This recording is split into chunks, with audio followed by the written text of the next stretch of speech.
All right, welcome to what RIAs need to know about cybersecurity in 2023. First, to get started, there's a little series of buttons on the bottom of your screen. You can use the Q&A button to ask us questions during the webinar, and if you'll do me a quick favor, just click on that Q&A icon to make sure that it comes up. And so being in technology, I know how these things can always go sideways and always at the worst possible time.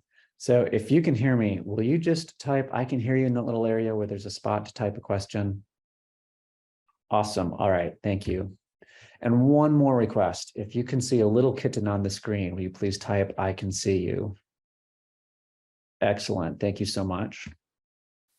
Finally, you are going to want to grab a pencil or something to write with. There is a lot of ground we are going to cover here, and you are going to want to be able to refer to some of it later. All right, so who am I? I'm Jonathan Addington. I'm the founder of JM Addington Technology Solutions and Cybersecure RIA. I have professionally been in technology since 2004. I founded JM Addington in 2010. And as we did more and more work in finance, and especially with investment advisors, I co-founded Cybersecure RIA so we could be laser focused on RIAs. And cybersecurity has been the focus since the very beginning. Today, we've got a full staff to support RIAs across everything that they need, which also includes working side by side with existing IT providers to help them increase their security posture and help you with compliance. All right, but why listen to me specifically? I've been doing this a very long time, both personally and professionally. I am already a recognized expert in the industry, and I literally wrote the book on the SEC cybersecurity rule. So why should you care? Today, we're going to talk about why the SEC created the cybersecurity rule, which will help you understand some of the conclusions they reach further on in the rule. Now, even if you're not SEC registered, this applies to you because there's 15 states that have similar regulations for RIAs. And many more states have similar regulations that apply to all businesses inside their borders. So here are all the things we're going to go over. First, why the rule exists. Second, the new reporting and disclosure requirements, especially the public-facing disclosures. Then the existing laws and regulations that the SEC can use to enforce the rule right now. And we'll go over employee training, which is a core part of the rule. Vendor due diligence, which is another core portion. The policies, procedures, and technical controls that you have to have both written down and implemented. And compliance versus cybersecurity. They're close, but not the same thing. All right, so why is there this rule in the first place? Well, the SEC explains it outright, and basically they just say because cyber attacks are getting so bad and they're on the rise everywhere. And this is validated by third-party information. You can see here some information from AIG, where they predict that it will globally cost the economy $10.5 trillion in cyber attack, especially ransomware costs. And that's up from $325 million in 2015. And that's a cyber attack roughly every 11 seconds.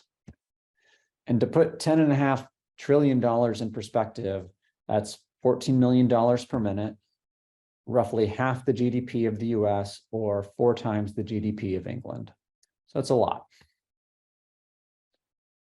And so the SEC says this is adverse, which the rest of us can just call bad. And so there's a lot of rules that actually cover the ground already. You can find books and guidance from over a decade ago that hit on some of these things, especially around data privacy and identity protection. But a lot of those regulations, they're unclear and they're overlapping. The SEC has previously enforced regulations under the Gramm-Leach-Beachley Act and the Investment Advisors Act. But the environment has changed significantly, and today it makes a lot of sense to condense those regulations into a single rule. And this is really one of the clearest regulations I've ever seen. So many of the government regulations just boil down to be secure, which is not super helpful guidance.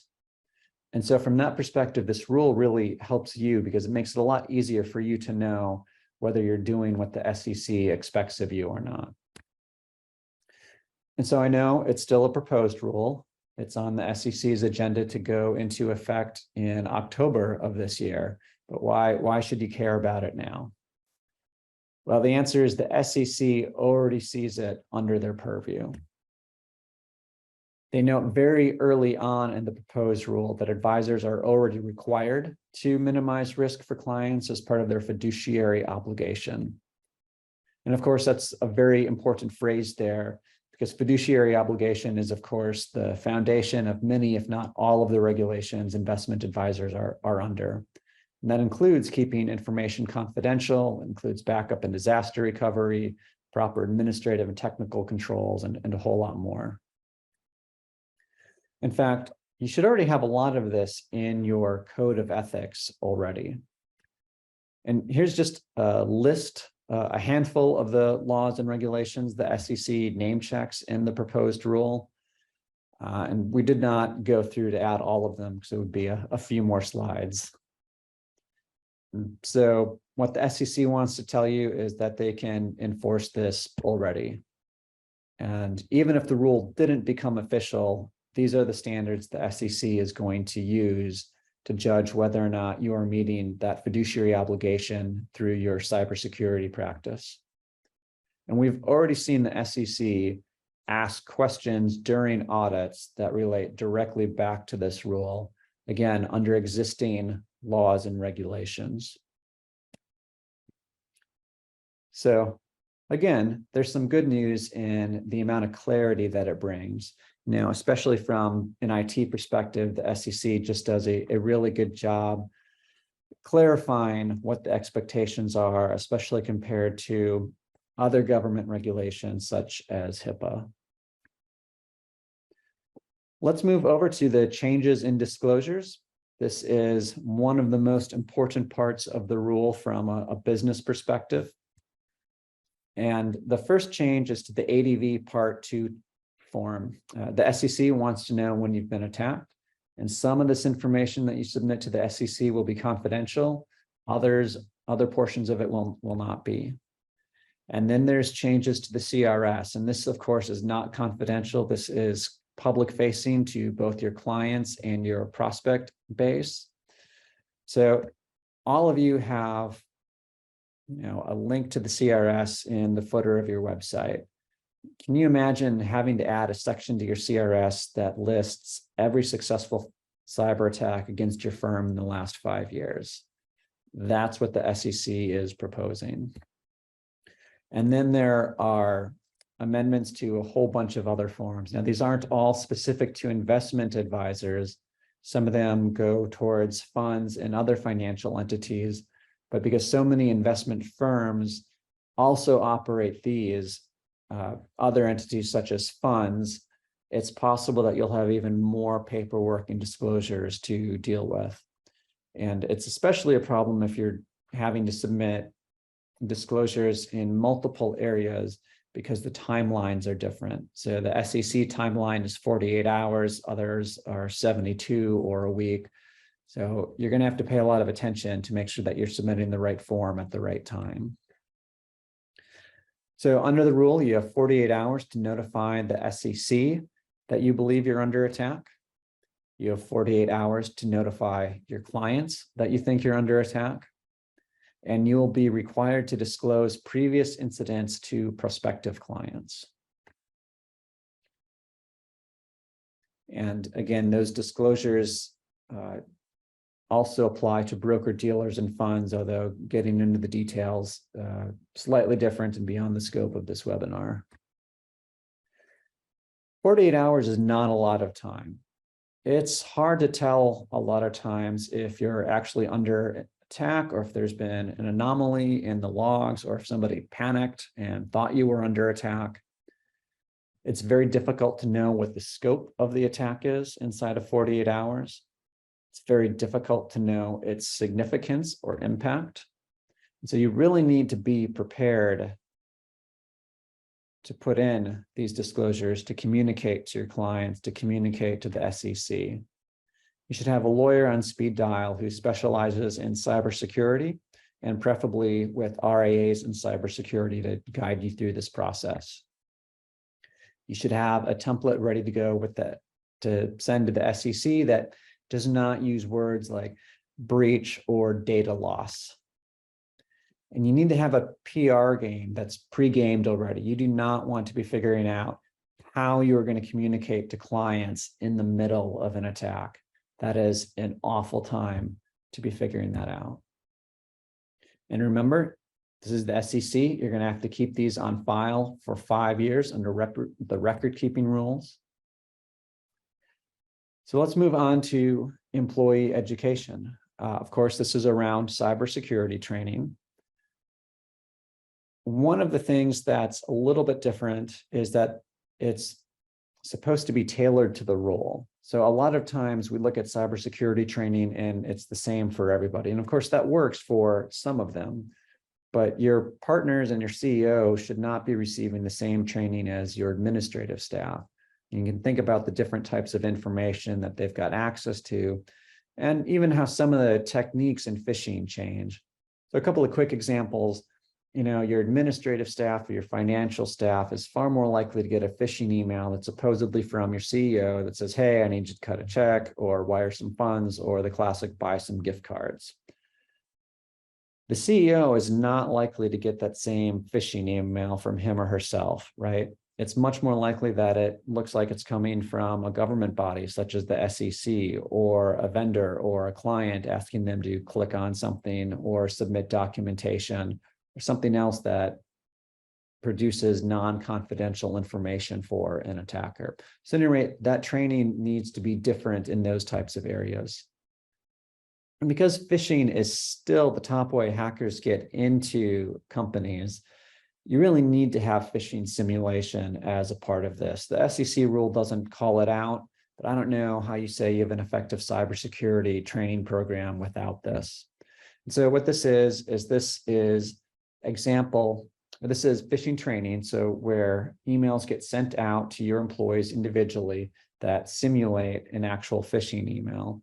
And then if someone clicks on the link, that turns into a report so you can see who needs some remedial training. And somebody always clicks. And this is actually an example of a newer phishing attack. This is not phishing simulation. This is real. To give you an idea of why the ongoing education is so important. So this is an invoice. It's a PDF. It's not malicious, so it gets by a lot of spam filters. And in this case, what the attacker wants you to do is to call the number on the PDF to dispute the invoice. And while you're on that phone call, they're going to ask for your credit card number or banking information or something like that. So instead of extracting that information over a bad link, which is more likely to get caught by a security program, they're just going to get it from you straight over the phone. So these are the types of things, and they're always changing, that you need to have an effective cybersecurity training program address. And you need to do annual training and quarterly training. The annual training will be a lot like some of the other trainings you already do. You need to make sure that employees attest that they've gone through the training and understand it. And then on a quarterly basis, you should have training done where you've got evidence or some sort of attestation that people have gone through and understood the training. So we're going to move on to the next pillar of the rule, and that's vendor due diligence. So this has been a part of cybersecurity frameworks for a very long time, but it is new to be called out to SEC cybersecurity. And you can really sum up this portion of the rule as you need to make sure that your vendors are secure and don't let non-confidential information leave their own networks. Your vendors can't turn into holes in your own system. And so you need to start by identifying vendors that have access to confidential information, whether it's on your company, your firm, or your clients.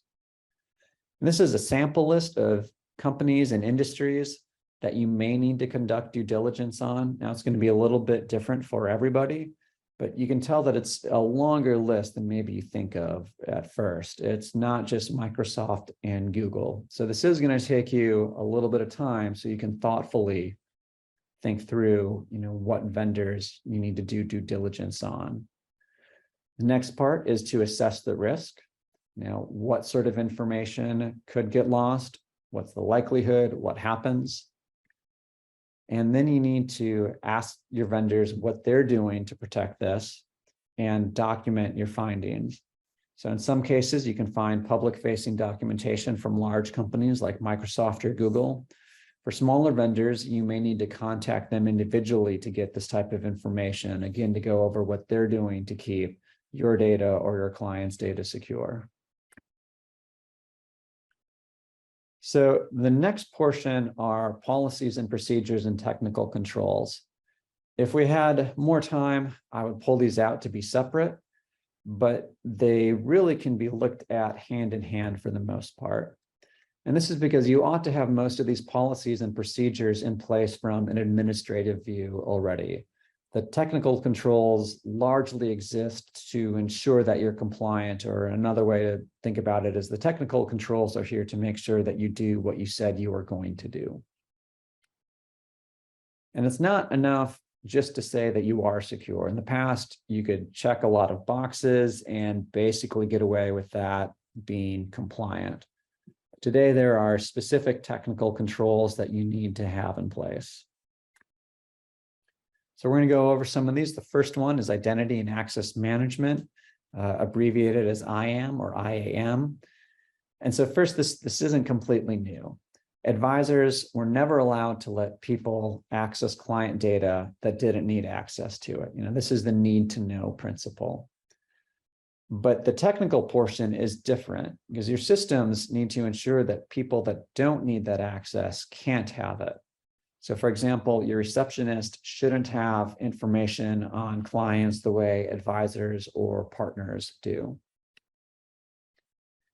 And these are called access persons. Again, this is something that should already be in your code of ethics. And this is something that will take you a little while to identify, possibly because it can be a very wide-reaching view of who's got access. And something that we see firms not consider a lot of the time is where you've got multiple advisors that have their own book of business. And if that's the case, advisors should not be able to see information on other advisors' clients. A core part of IAM is also logging who accessed what and when they accessed it. And you should have a system that audits those logs to ensure that only authorized persons are accessing confidential information. You're going to want to audit those logs by hand occasionally. And of course, you need to keep all those logs on file for several years. And this is a lot harder today than it ever was before because there's so many more places that you keep your data and it's so much easier to share. And while it's easy to log all of it, the logs are so verbose, there's so much information that it's a lot harder to comb through to look for abnormalities. So from my perspective, from an IT perspective, it looks like this.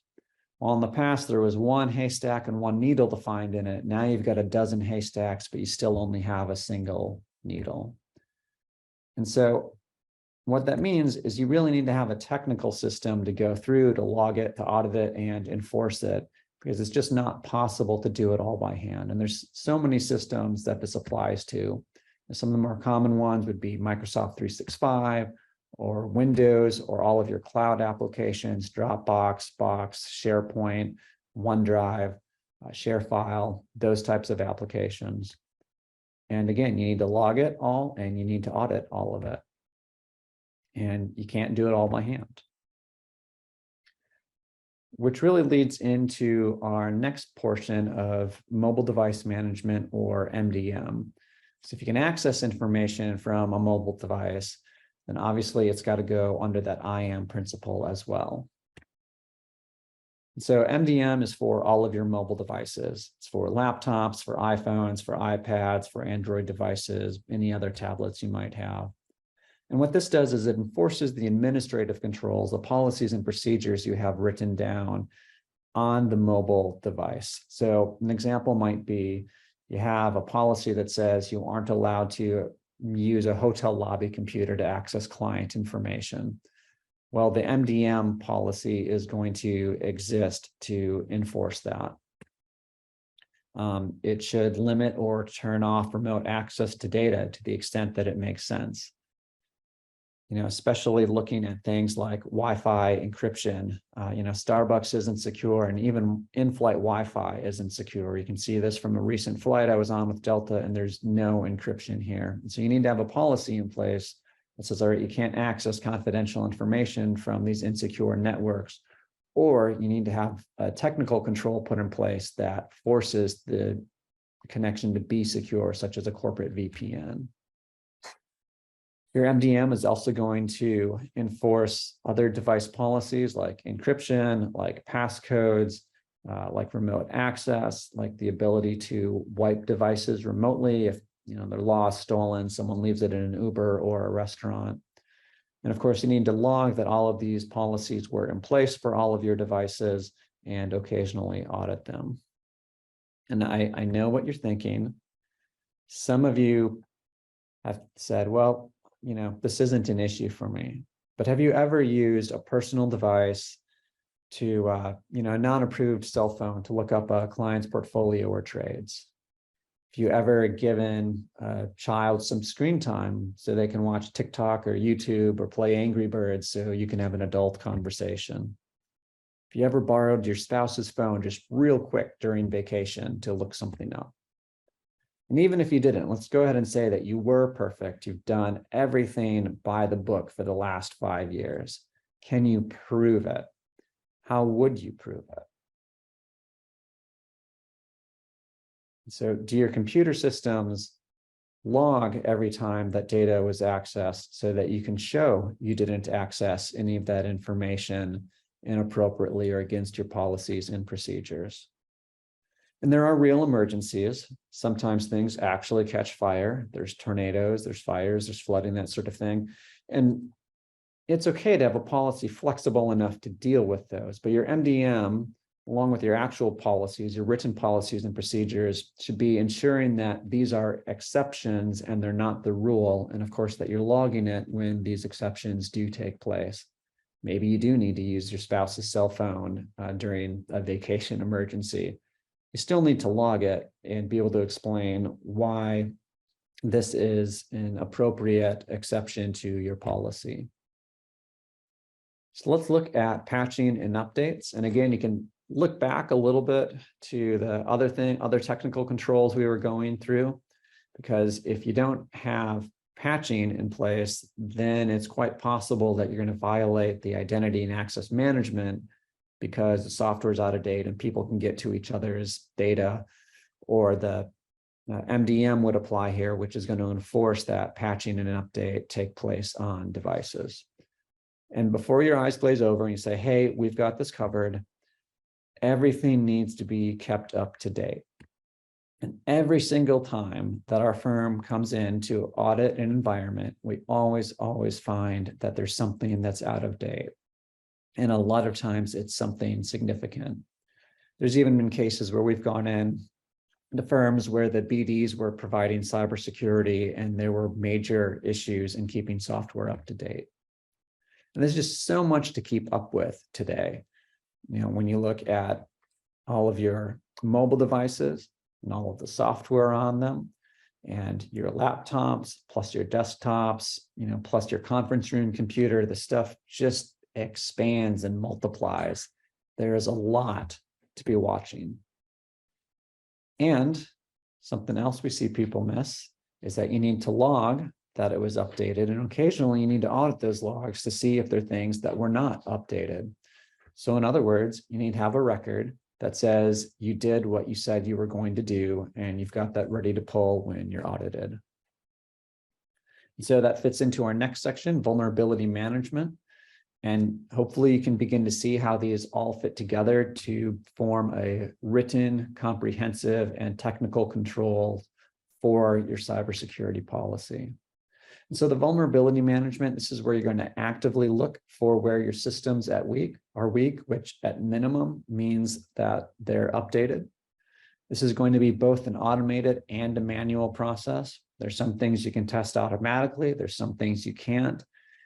Typically, you're going to need to be able to identify where your business risk is, by hand. That's not a technical thing. Knowing where your client information is, knowing what the risk is if it gets out, that's going to be part of the vulnerability management. And then, of course, looking at the technical side is, can someone actually get into these vendors or systems that store this data? Those are, two sides of the same coin.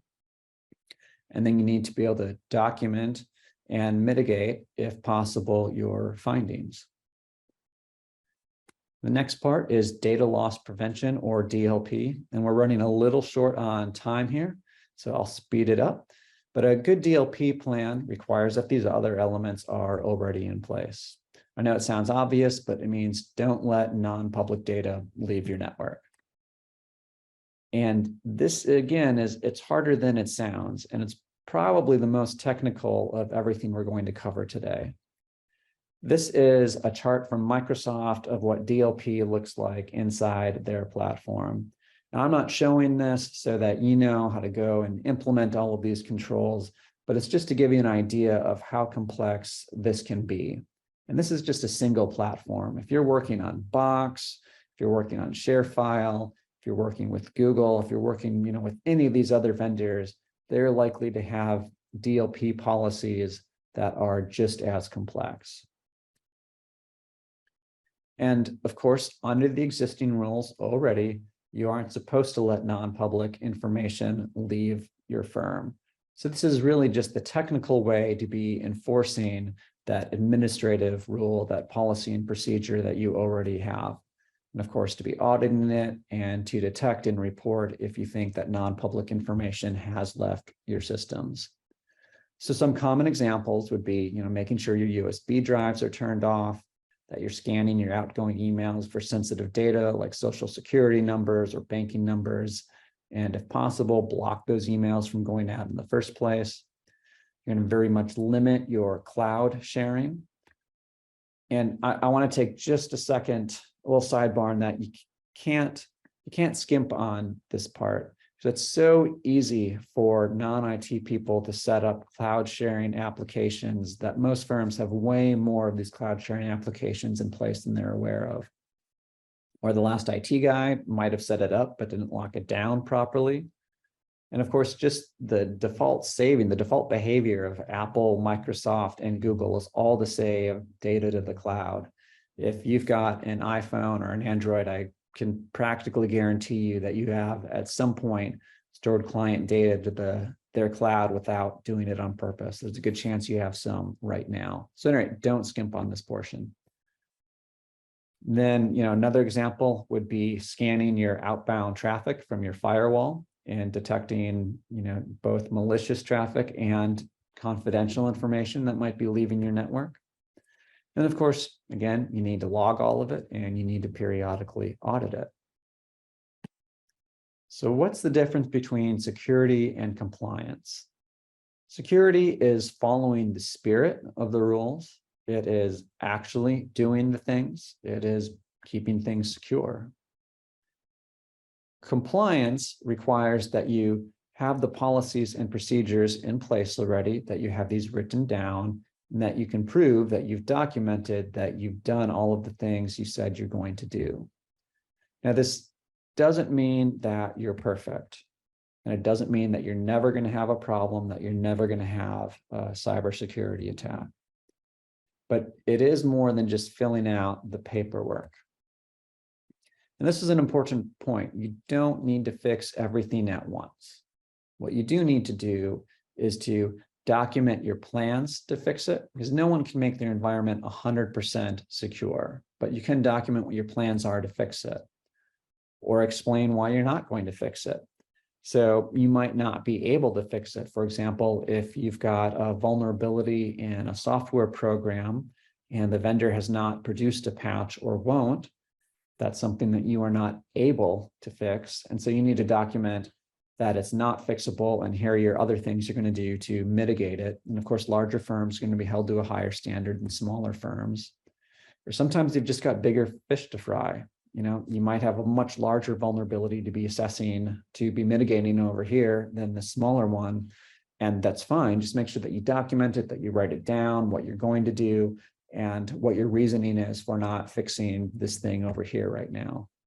And of course, then you actually need to go do those things, because what's worse than not writing it down is to write down that you're going to do it and then not do it.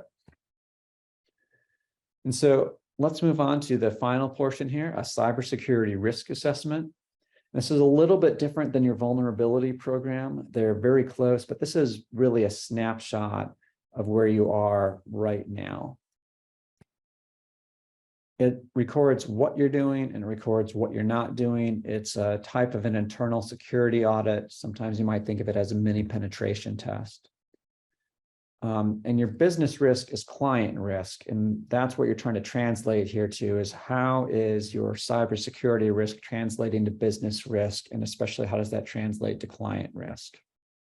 Because if it's client risk, that means it's your fiduciary duty to minimize that, to mitigate it wherever possible. The good news is the assessments are one of the easier places to implement, especially after you've done it for the first time. The first time is typically the most difficult.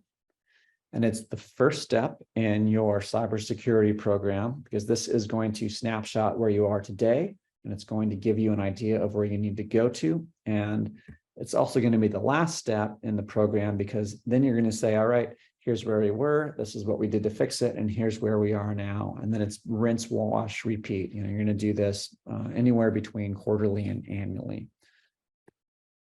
And this is one of the most important things you can do, because it shows that you started and because it's an actual test today of your cybersecurity. All right, so what else? I mean, these are the core pillars of the rule. It's a 200-page document, so there's a lot more details we could go into, but that really goes beyond the scope of this webinar. These are the primary things that the SEC outlines in the rule. So what can you do today? You can get a free cybersecurity assessment from Cybersecure RIA. It's a network assessment. We're not going to ask you for your passwords. You can involve your current IT provider or internal IT if you want. We're not going to remove any data. And the catch, there's no catch.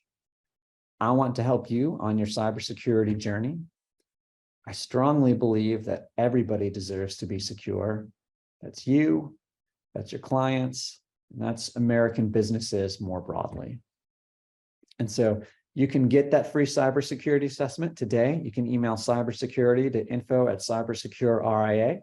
We'll have that information up on the last slide, as well as our phone number. You can also just ask for it in the Q&A here. And if you're not quite ready for the assessment, you can download the ebook that I wrote at the URL on your screen here, ria.tips/RIA-ebook, to get a white paper on the SEC cybersecurity rule. Hey, real quick, will you do me a favor and provide me some feedback? Just put number 1 through 10 in that Q&A to let me know how valuable this webinar was for you. All right, thank you so much for attending. Make sure that you take that next step today and you get that free assessment. Don't go away with a head full of knowledge and an empty action plan. I will be sticking around here for a few minutes. If you've got questions, either raise your hand in Zoom or put it into the Q&A.